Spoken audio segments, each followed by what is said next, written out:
Hi friends, welcome to SK Innovations. இன்னைக்கு நம்ம என்ன பார்க்க போறோம்னா ராகி சேமியா புட்டு எப்படி பண்ணலாம்னு பார்க்கலாம். இப்போ பாத்தீங்கன்னா ஒரு பாக்கெட் அளவுக்கு ராகி சேமியா நான் வாங்கி வச்சிருக்கேன். இது ஒரு பவுல்ல கொட்டிக்கிட்டேன் பாருங்க. இது வந்துட்டு நீங்க கடைகள்ல கேட்டிங்கனாலே கிடைக்கும். இப்போ இந்த சேமியால கொஞ்சம் கொஞ்சமா தண்ணி சேர்த்து நம்ம நல்லா mix பண்ணி விட்டுக்கலாம். தண்ணி வந்து ஒரே டைம்ல சேர்க்கிறதுக்கு பதிலா கொஞ்சம் கொஞ்சமா சேர்த்தீங்கன்னா ஈவனா இருக்கும் உங்களுக்கு. இல்லாட்டி ஒரு சில இடம் வந்து கட்டியாவும் ஒரு சில இடம் ட்ரையாவும் இருக்கும். ஒரு பாக்கெட் சேமியாக்கு பாத்தீங்கன்னா 50 ml அளவுக்கு தண்ணி தேவைப்பட்டது. ரொம்பவும் தண்ணி இதுக்கு தேவைப்படாது. கிளாஸ்ல பாத்தீங்கன்னா 1/2 டம்ளர் இருந்தா போதும். இந்த மாதிரி கொஞ்சம் கொஞ்சமா விட்டு கையாலேயே நல்லா mix பண்ணி விட்டுக்கறேன்.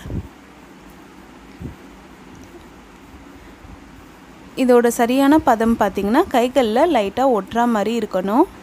பாருங்க இந்த மாதிரி. இப்போ இது ஒரு 10 நிமிஷத்துக்கு அப்படியே நம்ம ஊற வச்சுக்கலாம். இப்போ பாத்தீங்கன்னா 10 நிமிஷம் ஆகிடுச்சு. பாருங்க. நம்ம தண்ணி சேர்த்திருக்கிறதுனால சில இடத்துல வந்து சேமியா நல்லா ஒட்டி இருக்கும். அத நம்ம இப்பவே பிரிச்சு விட்டுக்கலாம். அடுத்து இப்போ நம்ம வேக வச்சு எடுத்துக்கலாம். இட்லி பாத்திரத்துல ஒரு ஈரமான துணியை போட்டு அதுக்கு மேல நம்ம ரெடி பண்ணி வச்சிருக்க ராகி சேமியாவை சேர்த்துக்கலாம். நீங்க சேக்கும்போதே கட்டிகள் இல்லாம உதிரி உதிரியா இருக்கிற மாதிரி உடைச்சு விட்டு சேர்த்துக்கோங்க. அப்பதான் வெந்து வரும்போதும் நல்லா இருக்கும். இல்லாட்டி வெந்திட்ட பிறகு ரொம்ப கட்டியா இருக்கும், ஒட்டிட்டு இருக்கும். அது அந்த அளவு நல்லா இருக்காது.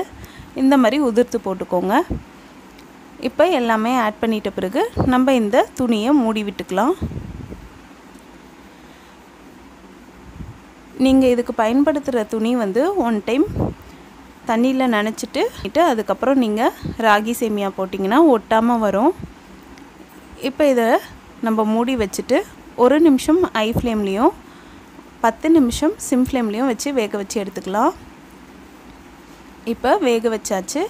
இத நம்ம எடுத்து ஒரு பவுல்ல போட்டுக்கலாம். கொஞ்சம் ஆறட்டும்.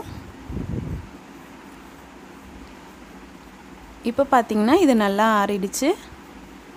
பாருங்க இந்த மாதிரி உதிரி உதிரியா இருக்கு.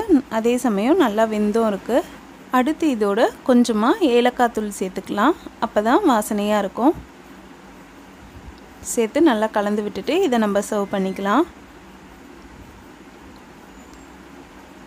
நம்ம ரெடி பண்ணி வச்சிருக்க ராகி சேமியாவை ஒரு பவுல்ல கொஞ்சமா சேர்த்துட்டு அதுக்கு மேல உங்க விருப்பத்துக்கு தகுந்த மாதிரி சர்க்கரையோ வெல்லமோ நாட்டு சர்க்கரையோ சேர்த்துக்கலாம்.